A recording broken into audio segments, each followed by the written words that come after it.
बे पासे के अहम ख़बर ॾियूं। दादू जी मॉडल क्रिमिनल ट्रायल कोर्ट में उमेर बाब चांडियो जे 3 घर भातियुनि जे क़त्ल केस जी ॿुधणी थी आहे।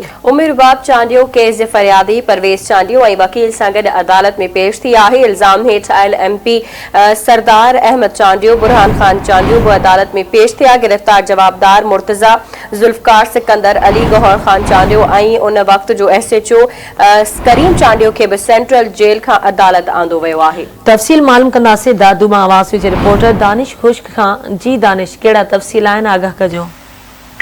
जी बिल्कुल, उमेर बाब चांडियो जे 3 घर भातियुनि जे क़त्ल केस जी ॿुधणी दादू जी मॉडल क्रिमिनल ट्रायल कोर्ट जे जज हाफ़िज़ अताउल्ला शेख जी अदालत में थी रही आहे।